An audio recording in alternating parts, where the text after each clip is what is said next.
శ్రీ రేణుకా ఎల్లమ్మ జ్యోతిష్యాలయం.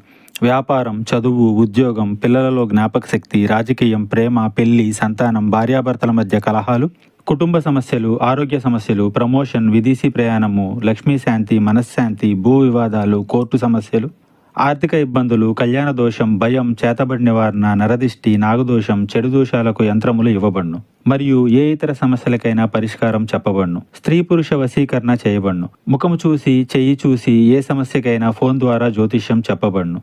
Guruji Sanjeevaraja Swami. Phone number 9059468075. ఒక వార్త రాబోతుంది. ఏమిటి ఆ వార్త? ఏం జరగబోతుంది?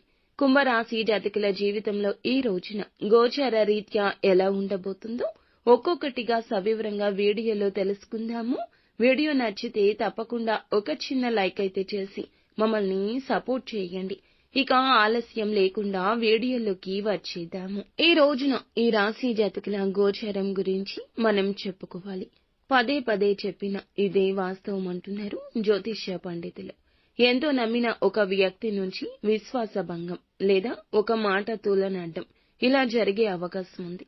ఇది కుటుంబ సంబంధం కావచ్చు, ప్రేమ సంబంధం కావచ్చు, లేదా అత్యంత సన్నిహిత మిత్రుడి నుంచి కావచ్చు. ఒక విషయం తెలుసుకున్నప్పుడు మీరు తట్టుకోలేనంత బాధ అనుభవించవచ్చు. ఇది గుండె పగిలినట్లు అనిపించవచ్చు. అందుకే ఎవరి మాటల్ని, ప్రవర్తనను కూడా ఇప్పుడు ఒకసారి ప్రశ్నించుకోండి. భావోద్వేగాల్లో తీసుకున్న నిర్ణయాలపై కంట్రోల్ అనేది ఉంచండి. ఒకప్పుడు ఎంతో నమ్మిన ప్రేమ బంధం ఇప్పుడు సందేహాస్పదంగా మారే అవకాశం ఉంది.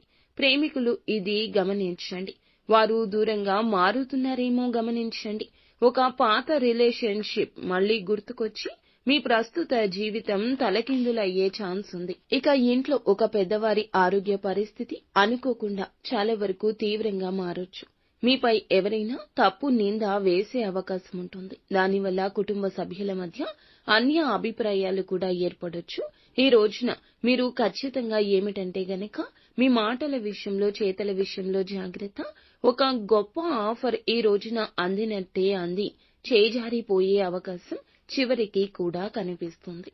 మీ సహోద్యోగులు లేదా వ్యాపార భాగస్వామ్యులపై మీరు పెట్టుకున్న నమ్మకం తక్కువ అవుతుంది. విశ్వసనీయ వ్యక్తులతో మాత్రమే కీలక విషయాలు పంచుకోండి.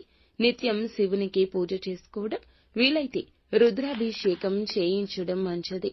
అననుకూల ఫలితాలు అనుకూలంగా మారతాయి. మానసిక స్థైర్యం, ధైర్యం కలుగుతుంది. ఆరోగ్యం విషయంలో ప్రత్యేక శ్రద్ధ వహించండి. గుండె చుట్టూ భయాందోళనతో ఉంటే గనక వైద్యులను సంప్రదించండి. ఇక ఇది పరిశీలించుకోండి. ఆత్మవిశ్వాసాన్ని పరీక్షించుకునే సమయంగా చెప్పడం జరుగుతుంది. జీవిత మార్గాన్ని కూడా మార్చే ఒక సదవకాశం వస్తుంది. నష్టం జరిగిన చోటే భవిష్యత్తులో మంచి జరుగుతుంది. నిత్యము శివారాధన చేసుకోవడం, కష్టం వచ్చినప్పుడు పరమశివునికి చెప్పుకోవడం, దైవారాధన చేసుకోవడం, దైవాన్ని గుడ్డిగా నమ్మడం మీకు మేలు చేస్తుంది.